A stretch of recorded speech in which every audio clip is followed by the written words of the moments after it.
Today in this episode, we're going to talk about rather an unpopular topic that most experts on narcissism do not tend to focus on. They shy away from talking about it. Why? Because it all sounds woo-woo and supernatural, but it's real. It's real because I have had my personal experiences with it, and initially I didn't believe that something like that existed. But when my own experiences spoke louder than what my beliefs were, I had no options other than believing in what was being revealed to me.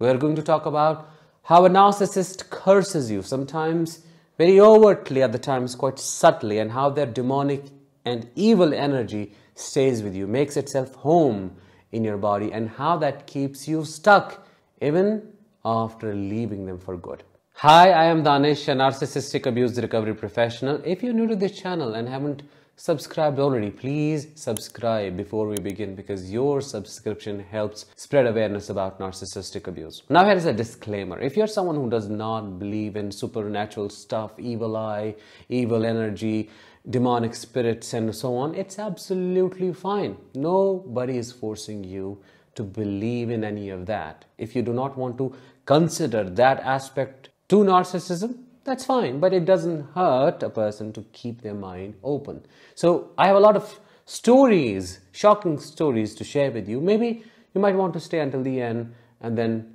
become curious a little bit about these things and do your own research. Who knows, you might end up finding something that you do not know already. A couple of months back, a very close friend of mine wanted to do energy work on me. They believed that there's a lot of trauma stored in my body and they wanted to release it for me. They wanted to do the spiritual work so that I have more space for healing and I could move on more easily. To be honest, I was quite skeptical in the beginning because I am all into the stuff that is evidence-based, research-based, and that gives us tangible results. This was quite new for me. This is something that does not require the other person to know the history. They can just tap into your body and then things come up with them and they do the clearing. That is how the process works. I was like, okay, it doesn't hurt me to give it a try. Let's see. This person had an idea of what I had gone through, but they did not know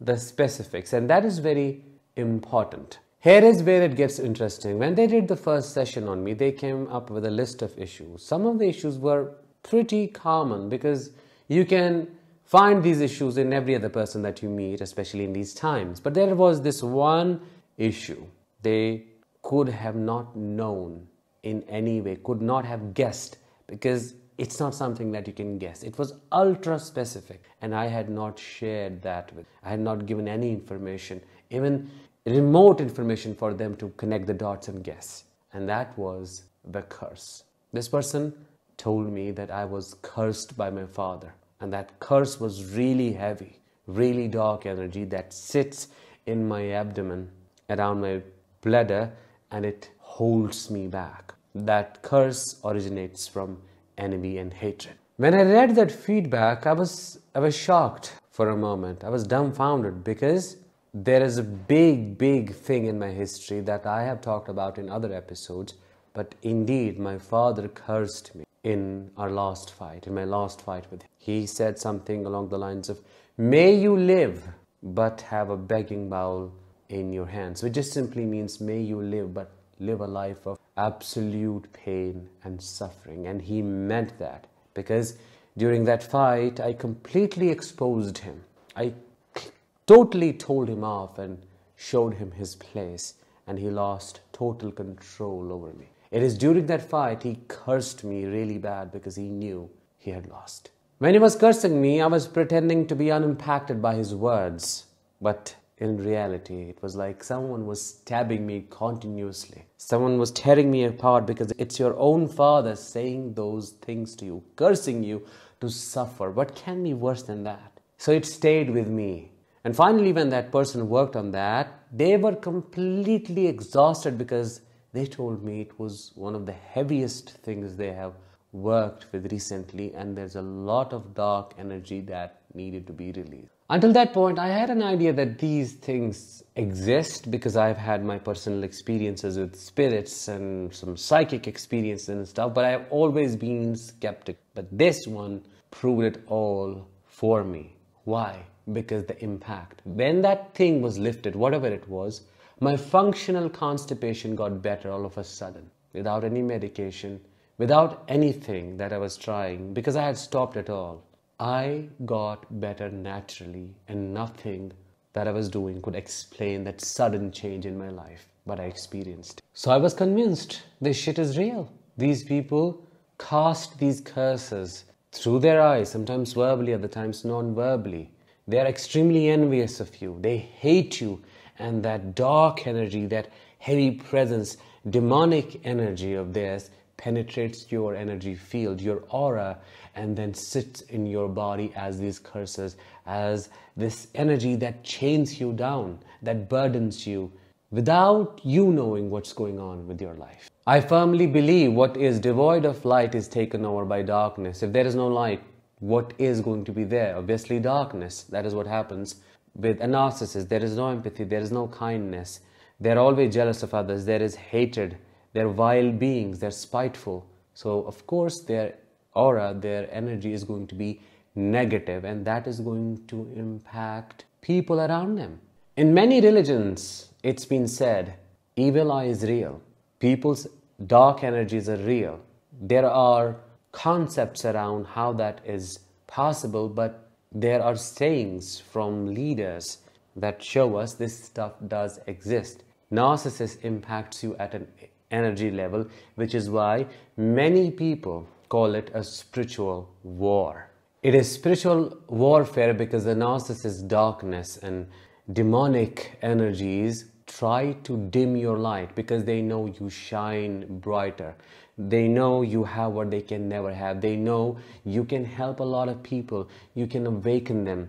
You can connect them with their own authentic self. You can be a source of tremendous help. You can hold so many hands at once, which is what I believe my channel is doing, and I'm grateful for that. And that's why they are sent into your life to keep you chained. I had another dream recently, not while I was sleeping, but while I was falling asleep. I was awake but not fully awake. In that dream, I felt the animosity my father feels towards me, and I was shown a red light, but it was not on me. It was a symbolic presentation of how much hatred he harbors in his heart towards me because he has lost absolute control, and how dangerous he is to me and the work that I'm doing. All of this cannot be a coincidence. Do you remember any time spent with a narcissist when they entered the room and all of a sudden equipment started malfunctioning, like turning off and on, lights flickering and stuff? If yes, how could that be a coincidence? Those are the signs of the dark energy they carry with them. The aura is quite heavy, and if you have had these experiences, please drop them in the comments below. Who knows, many people might feel validated through you. Do you remember seeing those pitch black eyes in the narcissist and feeling how cold they are? It's not something that you see. It's almost like you have a soul experience in that moment. You can't put it in words because it's experience. And you felt totally connected. You felt like you were sitting across a reptile, a being from another place that you do not know, that you cannot connect with. And it was extremely scary, that it freaked you to your core. Have you been there?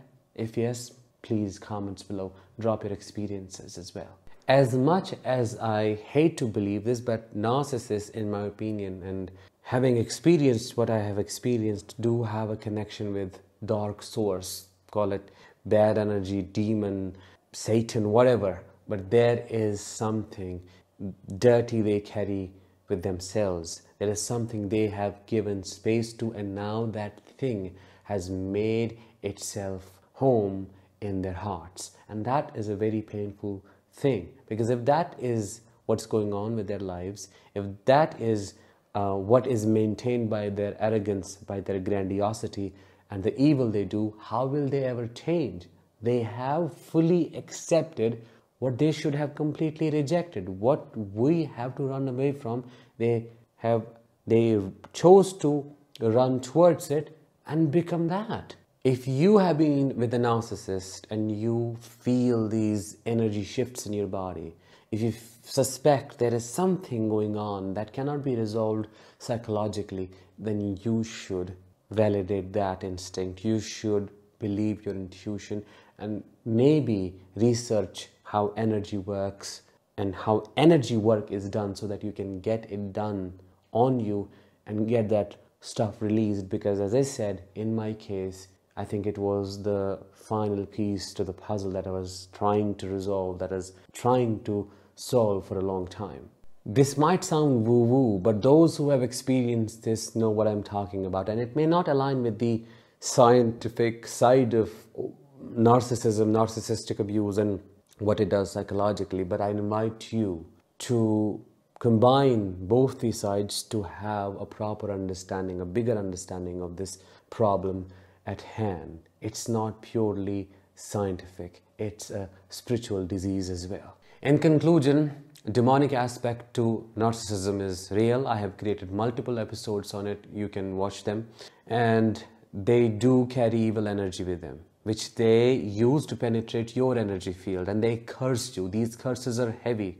They do create health problems, health issues that cannot be explained or that do not resolve, that do not, go away with time. If that is the case with you, you should look deeper, and maybe you might find answers to the questions that you have and you have been trying to get answers to for a long time. With that, let's bring this episode to an end. I hope you found it enlightening. If you did, let me know in the comments. Share this episode with others. I'll talk with you in the next one.